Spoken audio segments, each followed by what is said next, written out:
When Tim Allen's soothing voice conjures up pure Michigan, more than a few Michiganders feel proud of the pristine natural beauty our state has to offer.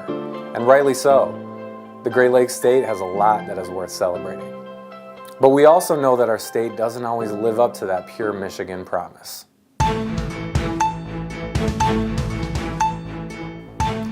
Right now, in communities across the state, there are thousands of sites that have been contaminated by toxic chemicals. Many of these areas are left over from heavy industry, manufacturing, and mining activities from decades past, back when we dumped chemicals in rivers and unlined landfills. Today, we're left with that toxic legacy, but no funding or plan to clean it up. And that's bad news for Michigan communities and for all of us. We cannot afford to forget about these sites. Left unaddressed, these toxins can and do make their way into our drinking water, ending up in our homes and businesses, and ultimately into all of us. And they're making Michiganders sick and costing the lives of our family members and friends.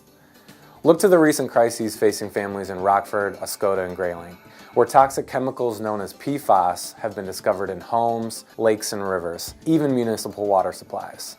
Up until 2017, Michigan had a voter-approved fund called the Clean Michigan Initiative, which allowed us to clean up more than 1,000 toxic brownfields and polluted waterways.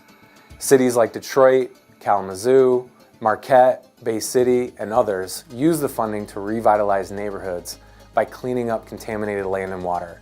But now that the money's gone, it's time for state leaders to act. Cleaning up toxic sites keeps our families safe and provides a boost for local economies where pollution has prevented new investment and growth.